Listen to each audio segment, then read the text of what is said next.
Let the meltdown begin. MMA Meltdown on the Fight Network. I am Gabriel Morency. Let's do this thing.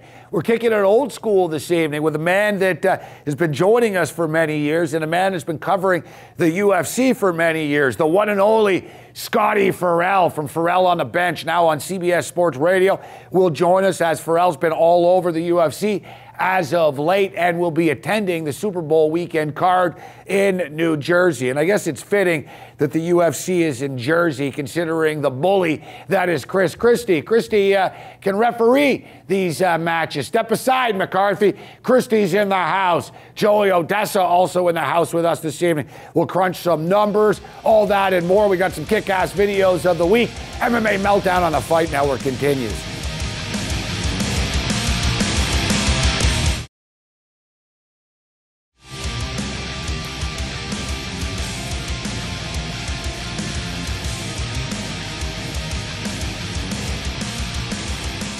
MMA Meltdown on the Fight Network continues. I'm all jacked up this evening. I think we've got a great show lined up, some kick-ass guests that have been doing their thing for a long time, including the man that joins us right now. And I sincerely say this. I don't have a lot of influences in my career, but one guy that I could never listen to enough in the 80s when I was living in Los Angeles, California, and some of the greatest times of my career is when we threw it down and hosted a Floyd Mayweather, Oscar De La Hoya fight night party with the one and only, the legend himself, Mr. Scotty Farel steps up and in, now of CBS Sports Radio. Scotty, it's always a pleasure, brother. How you doing?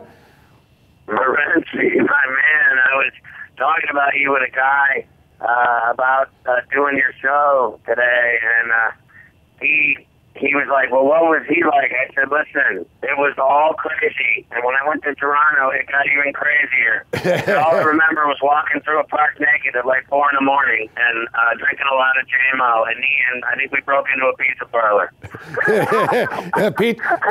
Pizza parlors and after-hours parties. And we had some epic times, man, some epic times at the ACC, and then, of course, the street parties and the boxing events. And it's been too long since we've had you on the show. You've been on MMA Meltdown before, but I think it was about two years ago or so. So, it's been too long, brother. It's great to catch up with you, man. And now kicking ass on CBS Sports Radio. Yeah, it's cool.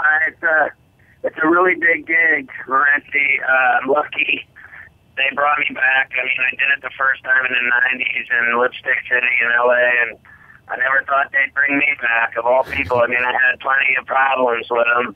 I was out of control. I was crazy. I was like doing me, just off our rocker, partying and being wild and hanging with rock stars and with bad girls and had a bad attitude. And then 20 years later, they brought me back to do Phase 2 for Ferrall on the Bench on CBS. It's a great gig. We started with like 90 markets, and I think I'm in like 180 now. The show's kind of gotten pretty big, and it's 10 times my Stern show. I mean, the Stern show was cool. I loved it. It was awesome. It was radical. I got away with murder. But this show's 10 times bigger, whether anybody believes it or not. I mean, it is crazy how big it is. Like, I get on the air at night and in 5 seconds, pull the phones and chat them for 4 hours. I mean, it's insane, man. It's like really big-time sports radio instead of just having fun all the time and causing trouble. It's real serious, but no pun intended. It's real, legitimate sports, and big-time athletes and coaches and GMs, owners come on. It's crazy. I'm glad I did it. I like going to work at night. So, Scotty, and speaking of 20 years, and, you've been around the block more than a couple of times, and you've been covering the UFC for a long time. And going back to the early days of the UFC, it's amazing how it's changed. When I was on the radio in Montreal, even like 10 years ago, George St. Pierre would appear at a local car dealership, and his manager would be begging you to cover it, basically.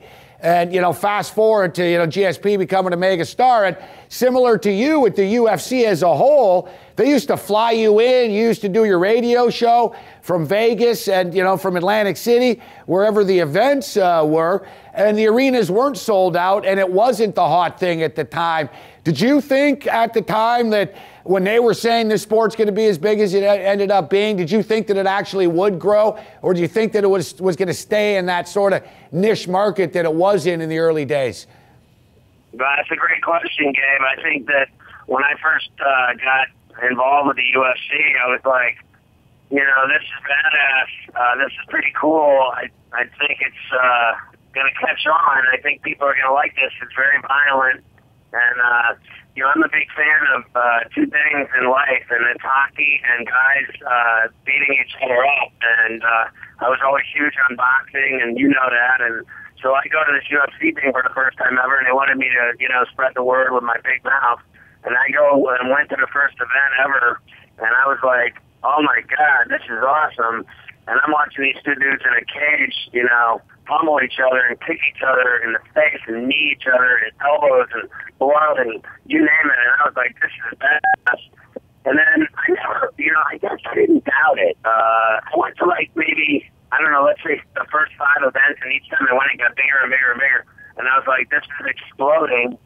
This is out of control. And then the next thing you know, I was doing like, you know, events 5 through 10 or whatever, and there was just tons of smoke show hotties, supermodel, celebrities, athletes started showing up for their cards in, you know, Vegas and whatever. And then I'm going around to every event, like everywhere.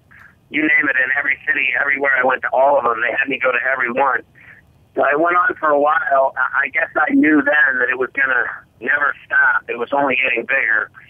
I didn't think that, you know, that they would like keep doing it to do a TV show in New York, and then they kind of hated my guts for a while there because I chose to do something else and go to their card.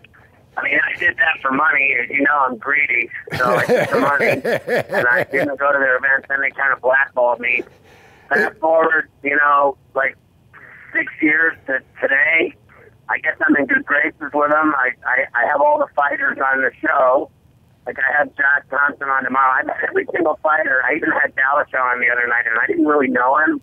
But I've had them all on, whether they were nobodies or somebody or, you know, super big name. They've all come on, you know, 1, 2, 3, you name it. They've all been on the show.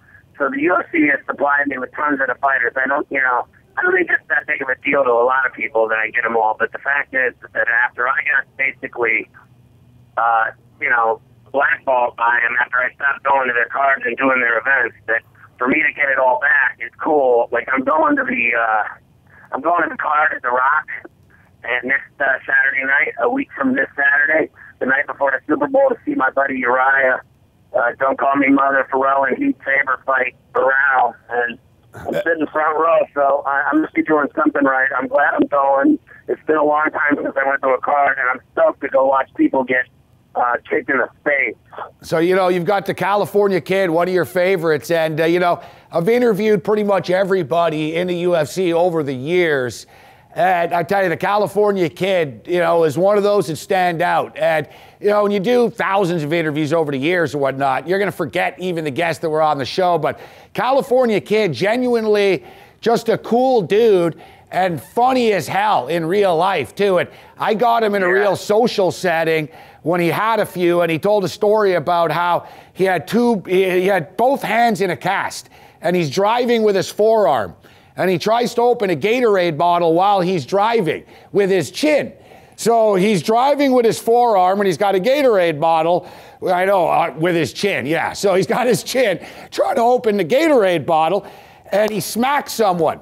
So he gets out of the car in Sacramento, and the dude's freaking out, and the guy's big and stuff. So he starts, you know, threatening Uriah and stuff, and people start pulling over on the side of the road and start yelling, "Kick his ass, Faber! You know, hey, California Kid!" And the guy's like, the guy's like, "You them there, one of them UFC fighters?" And Uriah's like, "Yeah, with 2 casts." And Buddy's like, "It's all good, it's all good." And you know, California Kid really is a funny ass dude, isn't he? Yeah. He's cool, man. I've had even the same kind of thing. Like, I've been friends with him forever. Like, we're almost like family. He's been on the show more than any other fighter. We're buddies. Every time he comes to New York, we hang out and party. The Rousey kid, she used to, when she was nobody, she came on my show a bunch of times, and her and her best friend would come on Stern, and they would get really raunchy with me and dirty, and I mean real bad. And one night she was driving her car to Boston or something, and her and her best friend were driving, and they were on the show, doing the show while they were speeding, and they got caught up doing 90, and got the ticket, and then, it was all live on the air when they were getting busted, and you could hear the cop, he's like, hang up the phone. She goes, I'm on Ferrall from Howard Stern. And the guy's like, hang up the phone. And then they finally gave him the ticket, and then she sent me a picture of her and her friend giving me the finger after they got popped. So it's weird. When she didn't know anybody, she was on the show a lot, and then once she got big, I never heard from her again. Most of the guys, they're just so cool. Like, I'm friends with tons of them. Weidman, you name it. Just like you are. You've been huge, and obviously in the UFC thing. And I did the Strike Force thing. I did all of it. I did Affliction. I've done all of them. I think, some of the fighters over the years, I became good friends with Josh Barnett, you name it. They're all badasses. I enjoy them a lot. They're normal guys. They kind of remind me of hockey players because they're nobody, and then all of a sudden somebody gives them some love, some pub, some attention, and they really appreciate it, and then they become cool with you over years and years of knowing you. So I wish a lot of them well. I enjoy the whole thing. I enjoy having them on the show all the time. I think the card in Chicago should be pretty good this weekend on Fox. I got no problem with they giving me free UFC cards.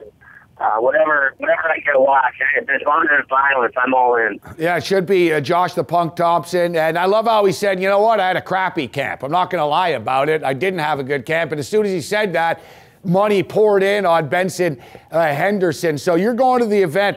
Normally, as everyone knows, the Super Bowl card event is usually a big deal in Las Vegas. And there's nothing like it on a Saturday night. Like Scotty said, the celebrities are out, and Pete Rose is walking around with his hot wife with the big rack around the MGM and stuff. And, it's just, like Frank Stallone. It's just such a sleazy, great Vegas time on Super Bowl weekend. Yet this year with the Super Bowl in New Jersey, I refuse to say New York, the Super Bowl in New Jersey, the UFC holding a card in Jersey as well. First time ever, Scotty. Should be pretty unique.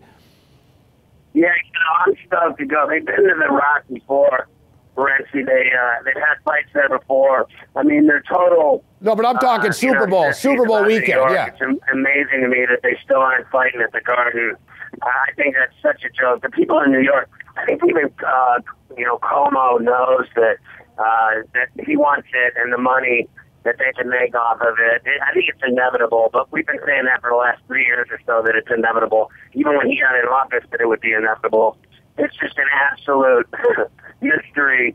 Everybody knows it's corruption in the highest order and greed and evil that's keeping it from happening in New York. I think they'd want to have had it at the Garden on Saturday, but they've had a few at Newark, and it works. I mean, it'll be sold out. It'll be rocking. It's like 20 minutes from my crib. I'm going with some freaks. Should have a good time. We'll probably all get a lot of hot chicks hitting on us. We'll try to get drunk and get in trouble and get in trouble with our wives and families. Yeah, hopefully see some great fights. Looking forward to it. I know Moppy is going. I know a couple other buddies of mine are going. We're all going down there. I don't care where they have it. I'm all in. Like, whenever it's this close to me, I got to go. And I'm looking forward to seeing it. I don't know what, I'll be rooting for Uriah, obviously, but that's tough for Al, and we'll see what happens. I hope he wins. I mean, if he doesn't win this one, I think that'll be his last title fight shot, because I think he's had like 5 in a row, and he hasn't got it done. So yeah, it's amazing. Get it done on next Saturday night. That'll be it for him with title shots, I would think. But all those guys from Team Alpha Male are cool, man. They're badass. Every one of them, even Joey D, Benavidez. They got some good kids there. Dallas is doing a great job. Should be cool, man, to see another UFC card. I'm stoked. Hopefully I can start going back to more of them now that I'm at CBS. I mean, we have a huge platform, and we can promote it like I think no other, way more than Satellite. I mean, Satellite was awesome. But believe me, dude, this thing is so much bigger. You know, we do all the Mayweather fights, and I film it at Stern, but the Mayweather fights on CBS, I mean, you can bet with CBS and Showtime Mayweather. So, I mean, what we do for him, like on a, you know, every level, from the internet to the radio to the TV network to the national sports network, you know, on network cable, you know, on the cable channel or on network TV, it's so gargantuan for Mayweather. That's why they got in bed with Showtime and CBS. It's pretty huge. So being a part of it now is bigger than ever for us. And I think the UFC should do the same thing. I mean, we're huge, whether you like us or not, and we can sell the UFC at a high level. We've been doing that. I know I've been doing a lot of stuff with them lately, so it's been pretty cool. Scotty Farel, CBS Sports Radio. Scotty, it was great to catch up with you, man. Enjoy Super Bowl weekend. Who do you like right now, Denver or Seattle? Oh, man, you know, I hit both of those title games, spreads and money lines. I went 4-0, I did the 2 money lines and spreads and hit them both. Now I'm really nervous, but my God, that defense of Seattle, and if Lynch can run the ball, and I mean, I think they can give Peyton Manning some problems throwing the ball. I don't think it's going to be a walk in the park. You know, when it opened, we're down at 2 and then moved to 2.5 the other way. It's kind of crazy. I want to see what the weather is going to be like in terms of betting still, but I think it's going to be a great game. I know we got a blizzard going on here right now. Literally, as we speak, it's just snowing ass. And we're getting about a foot of snow today, so God knows anything's possible. I mean, I'm guessing it'll be 20 degrees and 30 to 40 mile an hour winds that night because, you know, it's you know, New Jersey at night. I mean, when I leave work every night at 2 in the morning, it's generally blowing, you know, heavy winds and bad weather. It's always cold and windy. And you're going to see conditions that are probably advantageous to a defense and a running game. And I think Seattle's got a better defense, and I think they got a better running game. So they may just do it. I don't know. I think everybody in the Brotherhood is going to bet on Denver, and they might lose their money. Scotty Farel. Scotty, always a pleasure. Great to catch up with you, brother. I love you, Morency. Be good, brother. Happy New Year, and thanks for having me on the show. It's cool. There's Scotty Farel with us. And you got Denver and Seattle in the Super Bowl. You know, is it a coincidence the 2 states that legalize marijuana are throwing it down in the big game with Colorado and Seattle? Real high times, literally and figuratively, in those 2 cities. It's the first time the UFC always has their card in Vegas Super Bowl weekend. First time holding it in Jersey.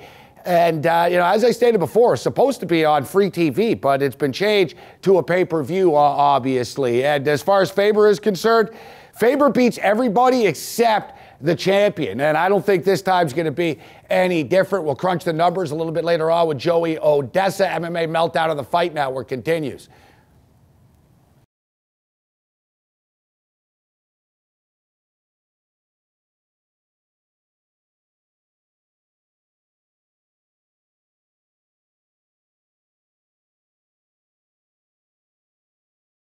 MMA Meltdown on the Fight Network continues. I am Gabriel Morency. Let's get to our videos of the week. And this week we've got a little bit of something for everybody. We're going to Russia, we're going to Las Vegas, and we're going to the high school wrestling match. But let's start off in Las Vegas, Nevada, as we've had a lot of Batman videos on the program in the last couple of weeks. And let's throw another one on here, as things didn't go so well for Mr. Gotham City.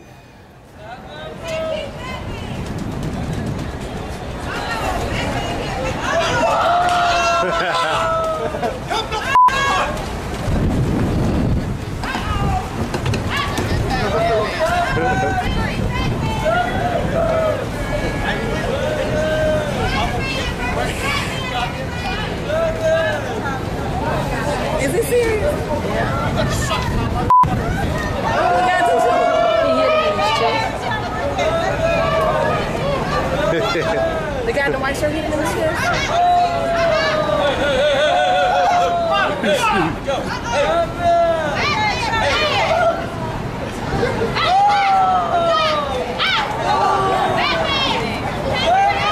Batman ain't saving the world.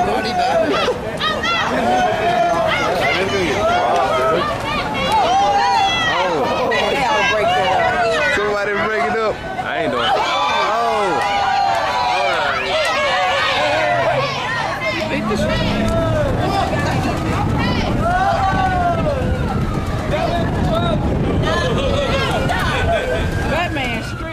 Evidently, Batman didn't have any mace in that belt because he sure as hell could have used it right there. And you know what? I've lived in Las Vegas before, and Batman's always drunk, all right? Batman, Robin, Spider-Man, the Teletubbies, they're all wasted. They're all like smoking crack and then asking people for money on the strip. So I, for one, am glad that Batman got his ass beat down. It's not good for tourists.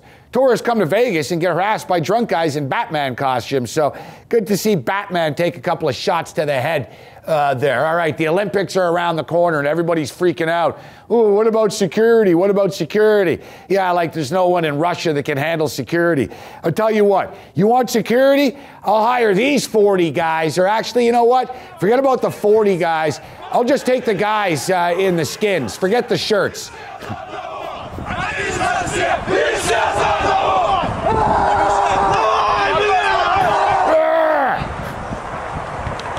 God bless Russia.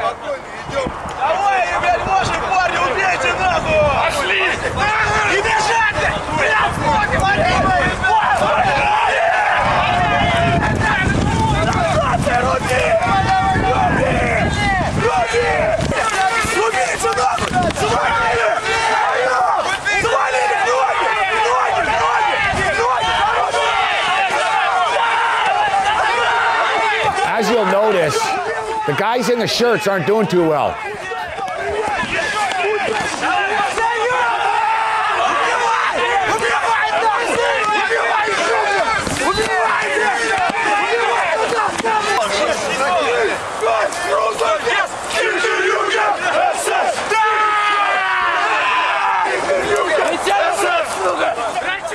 Now, before you start calling them crazy in Russia, was that really that much different than the Calgary Flames and the Vancouver Canucks? And you know, we got breaking news as well. John Tortorella wants to fight Michael Bisping now because certainly everybody else does. All right, now speaking of UFC fighters, here we've got a high school wrestling match. I'm not so sure everything's on the up and up on this one, as you know, this is quite the takedown.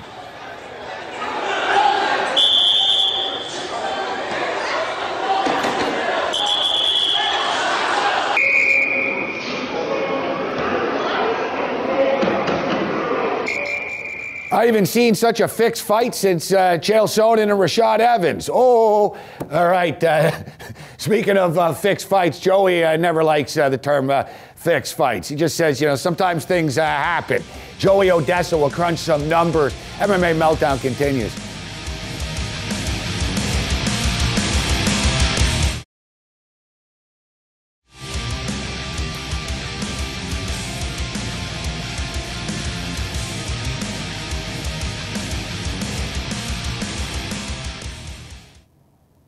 MMA Meltdown on the Fight Network continues. Let's send it to Costa Rica, where we always have a great time crunching the numbers with the premier combat sport odds maker in the business, Mr. Joey Odessa. Joey, it's always a pleasure. How you doing?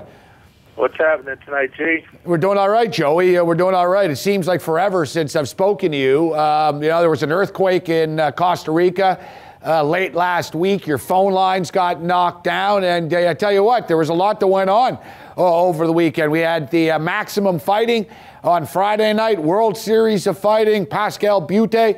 There was no UFC, but it was a pretty busy week. Yeah, it was a decent week. It was a good week, I would say, for the bagel shops and sports books out there and casinos.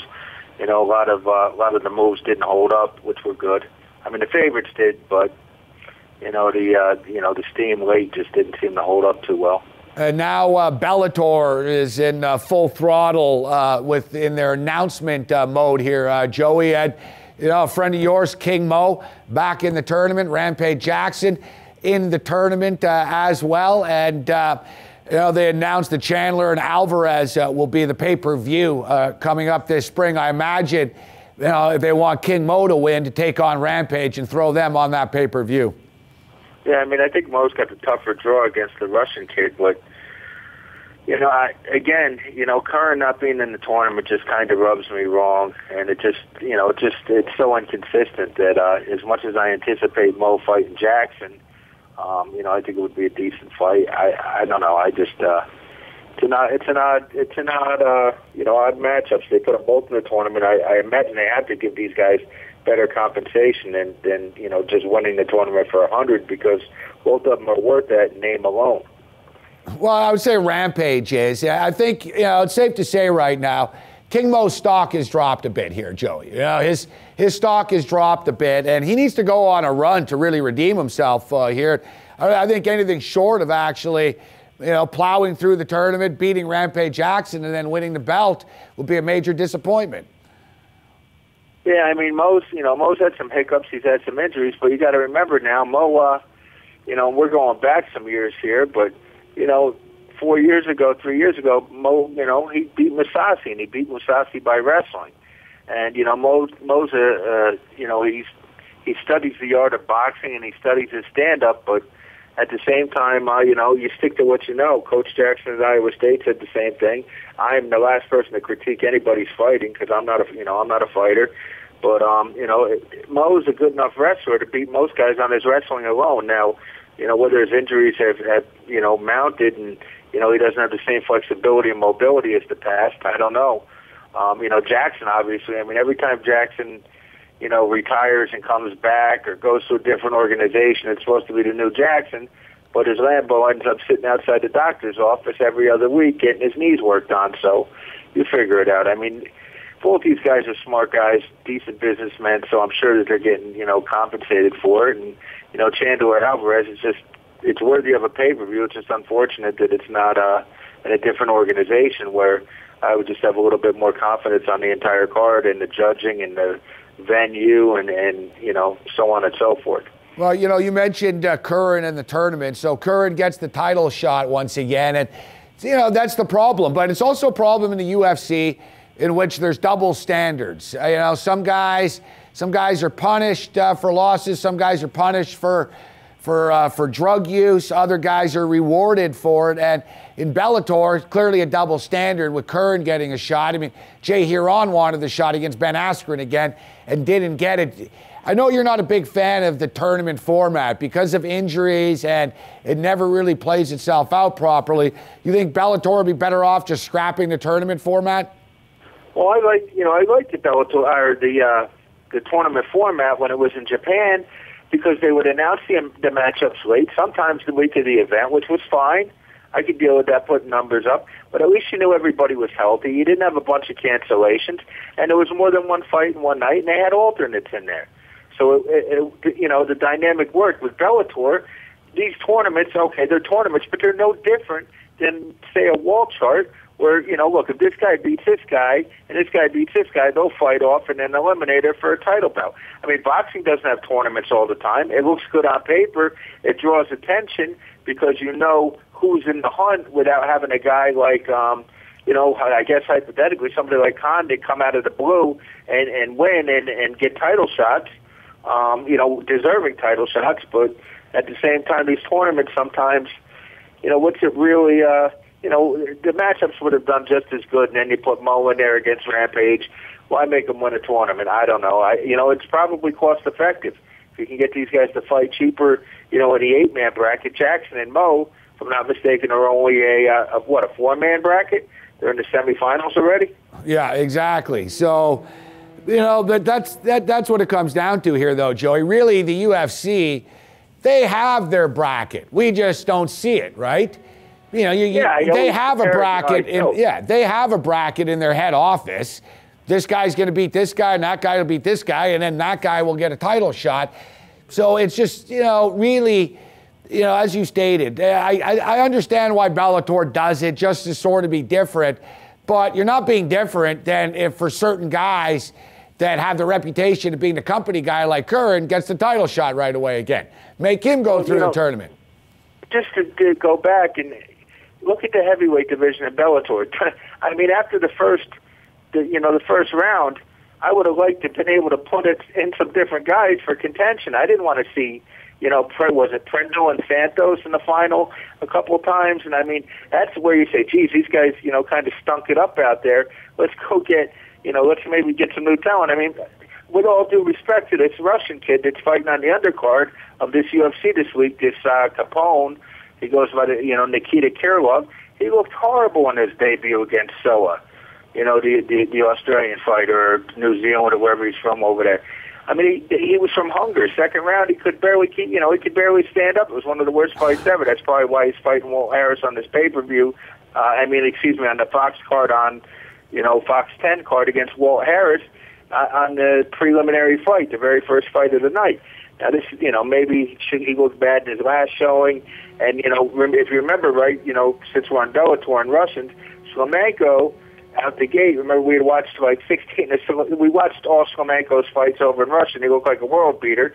And his first fight over here, we laid a heavy price on him, and we skidded by. I mean, I'm not saying we dodged the bullet, but, we went in, we cooled our jets a little bit the next time we went out there, and however, he went on a great streak and showed what he showed in Russia. My point is that this Kirillov hasn't, that might have just been like the UFC jitters, the hiccups. But he did look horrible. It's hard to make a case for him against Walt Harris, but, it's going to be interesting to see if there's any kind of a trend here now that he is over in the States and he has had his first fight. That fight was so bad, and it's funny, I saw somebody on Twitter complaining that fight wasn't available on UFC Fight Pass. And I responded to him. I said, "Oh, you really want to watch that again?" I think the fight was so bad, the UFC wants to pretend it never actually happened. All right, so we'll take a quick break. We'll come back. We'll jump right in. We got Josh Thompson. We'll get Joey's take on Thompson saying that he had a crappy camp. He's not feeling it for this fight, and he's not really excited for this fight, but he's going to give it his best. There was line movement right away after he said that. We'll break down this card and more. MMA Meltdown continues.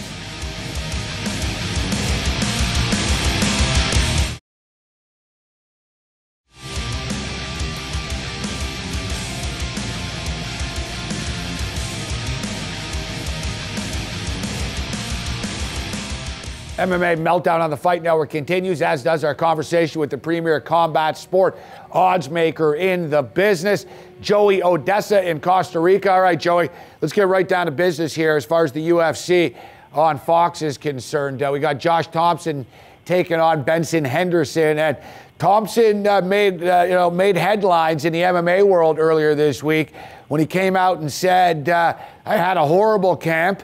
I'm not feeling it for this fight, and but I'm going to go out there and I'm going to lay it on the line. I'm going to give it my best still. But the fact that he said I'm not feeling it for this fight is the thing that stuck out to me the most. Yet at the same point in time, what does it really matter? What does it really matter if every fighter always says that they had a great camp when they really didn't? It's just a throwaway line anyways, Joey. So this guy comes out and says he had a crappy camp and he's not feeling it for this fight. And then suddenly, there's some big line movement as obviously people start betting on Henderson even more than they already were. Yeah, I watched it jump from like 260 as high as like 340, 325. It might even go higher. It depends how the lead up, the previous shows and the media. It's tough to put a price on the value of them because it goes across the board when you have guys touting games and fights and so many different opinions. People ask me about the market being saturated. Does it hurt or help? Well, it helps me on both sides. It would help me at betting. It would help me consulting because these guys, the market saturated is no good if it's saturated with bad information, and this is what everybody knows. So this line was a steady line, and then all of a sudden, boom, this media came out here, and this is what people would normally not know by him not being public about it. You know what I'm saying? I always say it's not what you know that can hurt you, it's what you don't know. Well, he's public about it. You see now what you don't know, if he didn't go public, can do to a number, can move it 60, 70 cents.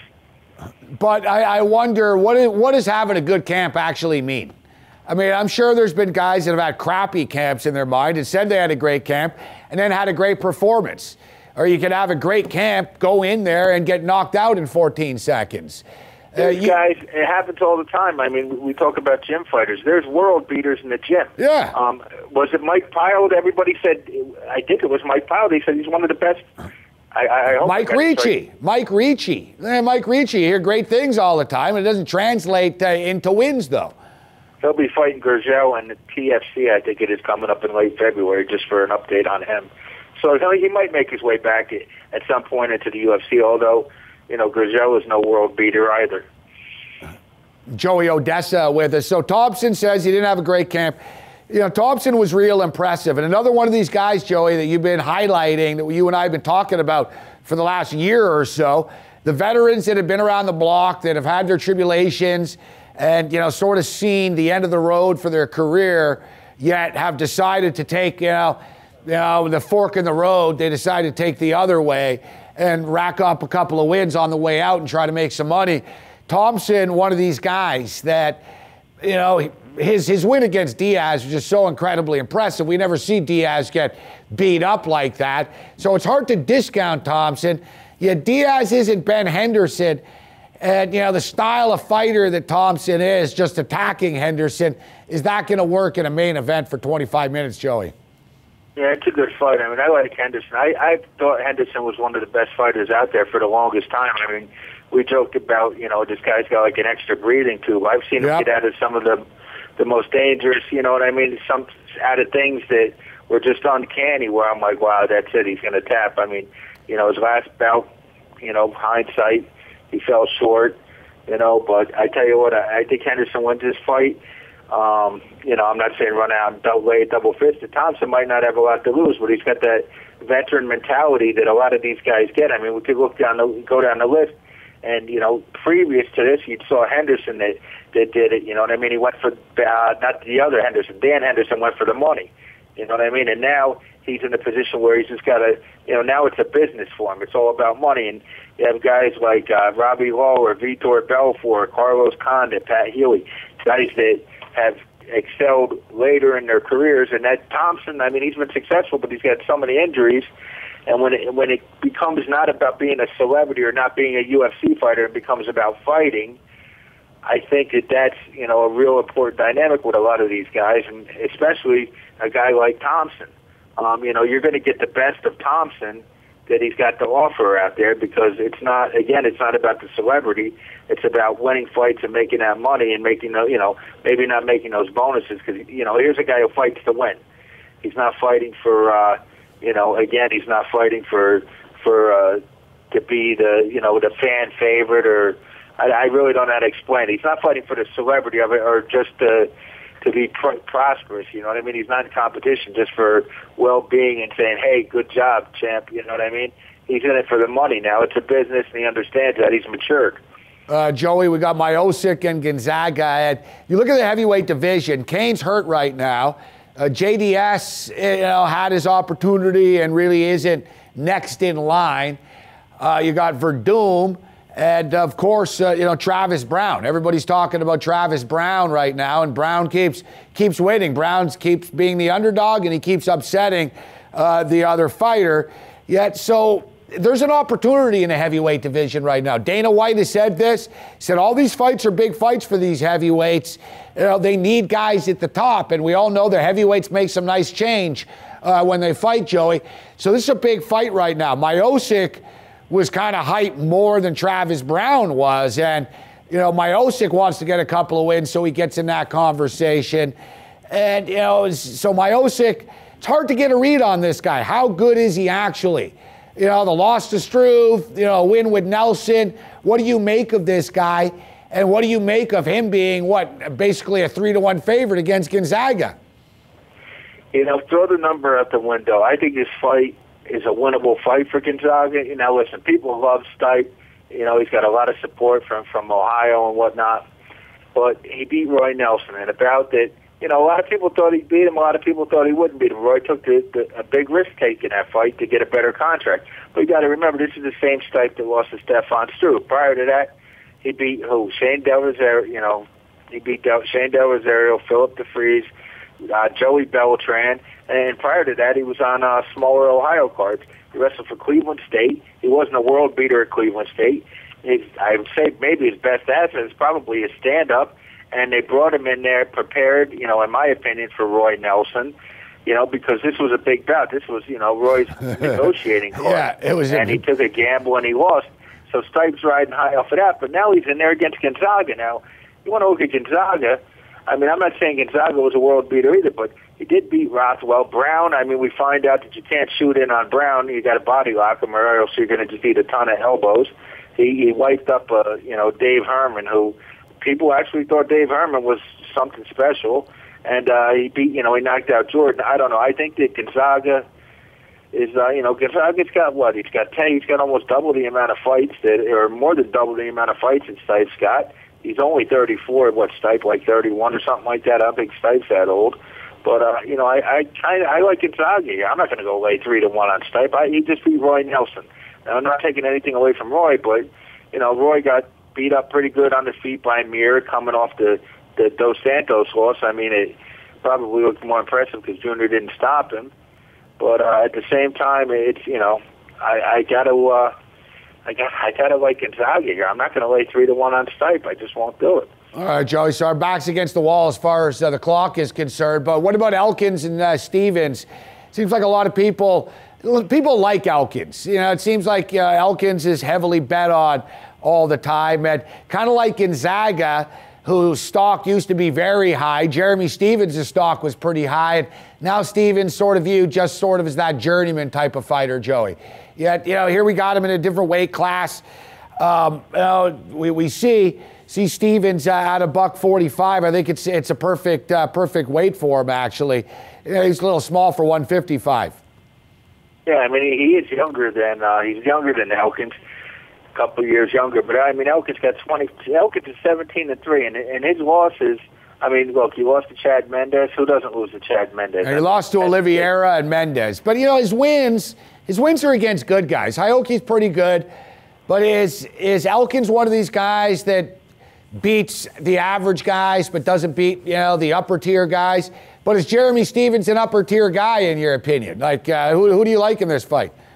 I like Elkins. I think that Stevens probably will end up being the favorite. At the time of this taping, the numbers will be out there. I don't want to throw any cats out of the bag or anything like that, or any great revelations on these fights. But I can see a lot of people supporting Stevens here, despite him having 66 or so % win percentage. He's 22-9. Whereas Elkins, again, his losses are the good guys, and he didn't beat. With Elkins, he didn't beat a lot of washed-up guys. I mean, he beat some all right guys. He beat some prospects. Carvalho, okay, whatever. I think that might have been in Canada, so he got a tough venue. Was it on the St. Pierre card against the Diaz fight in Canada? Yeah, it was in Canada, so it's not like he didn't have a tough venue up there, and he got it done.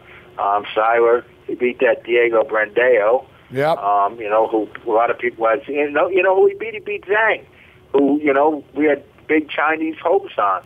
It was funny. I mean, if you're going to bring somebody out of China, bring somebody that's worth a damn. The werewolf. The werewolf. Yeah. The werewolf isn't howling very much anymore, is he, Joey? No, but there's two Wolverines on this card. Hugo Wolverine, and there's another Wolverine there, Mike Rio. So we got a rare card of two Wolverines, a meaningless stat that, again, I am about stats, but, how many cards do two Wolverines fight on, and how do they end up? Ooh, it's 100% win percentage, so let's see if send it all in and lose our money. Joey, a fighter that obviously is going to get a lot of attention because of who his brother is, Sergio Pettis. Yet, there's people in the MMA world that believe that Sergio is actually the real deal, not that he actually is a future champion, or at least future championship contender, not just on name only. Kind of like Ryan Couture. Ryan Couture was in a tough spot. He's not as good as his father was, but he had the Couture name. But when I talk about Pettis, people hype this guy up a lot here, Joey. And he gets Bruce Leroy in this fight, and Leroy is a compelling guy, interesting guy, but I know you don't like the happy-go-lucky, flaky guys. Because you look at Leroy, if he puts his game face on and he doesn't mess around, he can be a pretty good fighter. But when he shows up at the weigh-in and he's all smiles, and when he's in the cage and he's all smiles, I don't like that stuff. I want to see some killer instinct from this guy. The fight in Chicago, pretty much a hometown, card as far as Milwaukee, Chicago is concerned here, Joey. What do you make of this fight? Oh, you got, Cazares coming from, South Florida or something like that. I mean, climate change. I mean, it's got to be cold as hell in Chicago. But you're right. I mean, that thing I talked about Cazares, Cazares strikes me as a guy who's happy to be a UFC fighter. Pettis wants something, you know what I'm saying? He's not happy being a UFC fighter. I'm sure he's sad, he's happy he's moved up to the premier organization in the world. However, he's there. He's 10-0, this kid. He did lose a round in his last fight, but, things happen. Cazares is an awkward guy. He's got a little bit of, I don't want to coach Joe. He's just a rangy, wiry guy. He's impressed me a little bit more with his grappling, but again, I don't care for the happy-go-lucky, I'm glad to be here on the big stage guys. I like the guys that are I like the guys like Kane.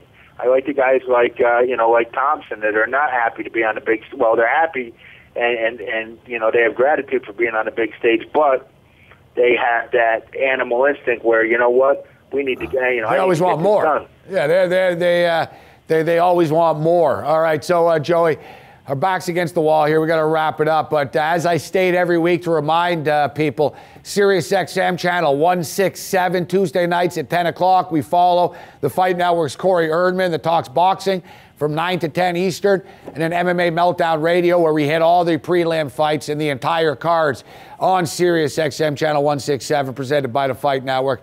Joey, it's always a pleasure. Great stuff as always. Hey, my pleasure. Thanks, G. Have a good one. There's Joey Odessa with us, and it's great times on the radio. We're now taking phone calls on the radio show as well, and we've been getting a lot of calls. It's great hearing from all you guys out there. MMA Meltdown continues.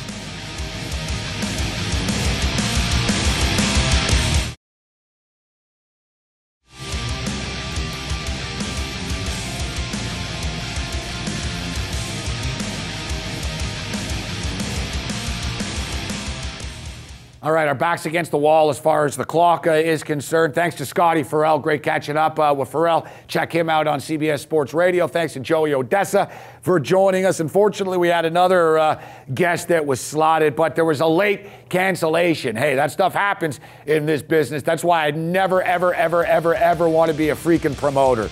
But hey, other than that, you're on your own. Later.